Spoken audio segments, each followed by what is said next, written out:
नमस्कार दोस्तों, हर हर महादेव। कैसे हैं आप? आई होप आप सब बहुत अच्छे होंगे। तो दोस्तों, हर साल सावन के पवित्र महीने की पूर्णिमा के दिन राखी का त्योहार मनाया जाता है। यह पर्व भाई बहन के प्रेम और विश्वास को समर्पित होता है।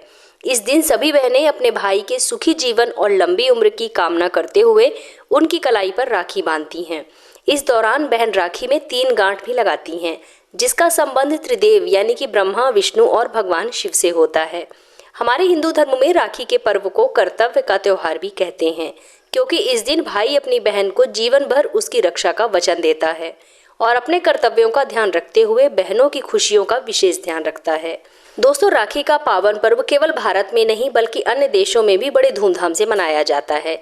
तो आज की इस वीडियो के माध्यम से हम जानेंगे कि साल 2025 में रक्षाबंधन का पावन पर्व किस दिन मनाया जाएगा, 8 अगस्त या फिर 9 अगस्त, और भद्रा का समय क्या रहेगा, राहु काल का क्या समय रहेगा और राखी बांधते समय कौन कौन सी बातों का आपको विशेष ध्यान रखना है, गलतियां बिल्कुल नहीं करनी है। तो दोस्तों, वीडियो में पूरी जानकारी पाने के लिए बने रहिए मेरे साथ वीडियो के अंत तक। तो आइए दोस्तों, वीडियो शुरू करते हैं। तो दोस्तों, साल 2025 में रक्षाबंधन का पावन पर्व 9 अगस्त 2025 दिन शनिवार को मनाया जाएगा। हिंदू पंचांग के अनुसार श्रावण मास की पूर्णिमा तिथि 8 अगस्त को दोपहर 2:12 पर शुरू हो जाएगी और 9 अगस्त को दोपहर 1:24 तक रहेगी। इसी बीच में आपको राखी का पावन पर्व मनाना है। राखी बांधने का शुभ समय है सुबह 5:47 से लेकर के दोपहर 1:24 तक। इस दिन भद्राकाल नहीं है, यानी कि बिना किसी बाधा के आप लोग राखी बांध सकते हैं। दोस्तों, ज्योतिष शास्त्र के अनुसार इस वर्ष सावन की पूर्णिमा पर भद्रा सूर्योदय से पहले ही समाप्त हो जाएगी। भद्रा 8 अगस्त को दोपहर 2:12 से शुरू होगी और अगले दिन यानी कि 9 अगस्त को सुबह 1:52 पर समाप्त हो जाएगी। इस दिन सूर्योदय सुबह 5:47 पर होगा। इसलिए इस साल राखी का त्योहार बिना भद्रा के साया के आप पूरे दिन धूमधाम से मना सकते हैं। इस बार रक्षाबंधन पर स्वार्थ सिद्धि योग भी बन रहा है, जो कि सुबह 5:47 से शुरू होकर दोपहर 2:23 तक रहेगा। राखी पर सौभाग्य योग प्रातः काल से लेकर के 10 अगस्त को तड़के 2:15 तक रहेगा। शोभन योग, राखी पर शोभन योग का संयोग पर्व की महत्ता को बहुत अधिक बढ़ा देता है। यह 10 अगस्त को तड़के 2:52 तक रहेगा। इसके अलावा ब्रह्म मुहूर्त में सुबह 4:22 से लेकर के सुबह 5:04 तक रहेगा। अभिजीत मुहूर्त दोपहर 12:17 से लेकर के दोपहर 12:53 तक रहेगा।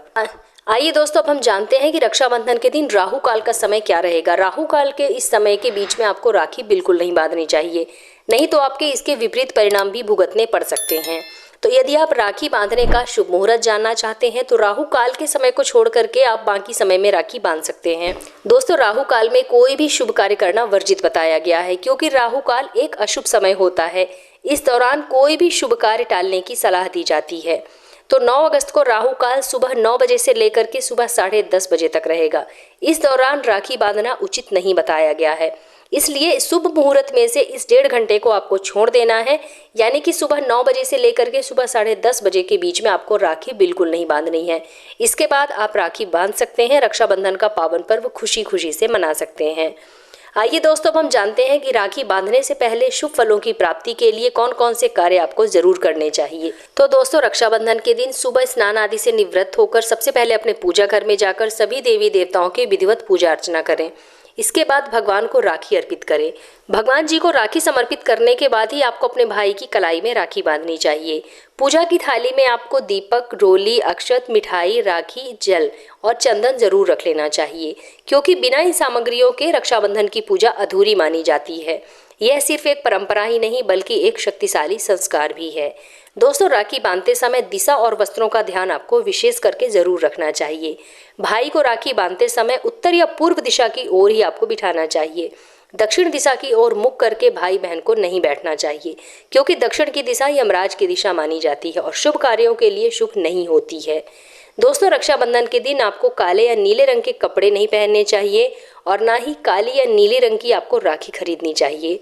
हल्के और शुभ रंग जैसे पीला, नारंगी या फिर सफेद आप पहन सकते हैं। भाई को राखी बांधते समय राखी के साथ साथ मिठाई या कुछ उपहार आपको जरूर देना चाहिए। शास्त्रों में इसे पूर्ति कहा गया है, जिससे रक्षा सूत्र का प्रभाव बहुत अधिक संपूर्ण हो जाता है। तो दोस्तों, यदि आप मेरे द्वारा बताई गई विधि के अनुसार रक्षाबंधन का पावन पर्व मनाते हैं तो ऐसे में आपको राखी बांधने का शुभ फल भी प्राप्त होता है और भगवान भोलेनाथ की कृपा भाई बहन के ऊपर बनी रहती है। तो उम्मीद करती हूँ कि आप लोगों को मेरा आज का ये वीडियो ज़रूर पसंद आया होगा। अगर वीडियो पसंद आए तो वीडियो को लाइक कीजिए, अपने फ्रेंड्स एंड फैमिली के साथ शेयर कीजिए और अगर आप मेरे इस चैनल पर पहली बार आए हैं तो मेरे चैनल को सब्सक्राइब करके बेल आइकन ज़रूर प्रेस कर लीजिएगा, जिससे कि आपको मेरे नए वीडियो की नोटिफिकेशन सबसे पहले प्राप्त हो। तो मिलते हैं अपने नेक्स्ट वीडियो में, तब तक के लिए धन्यवाद।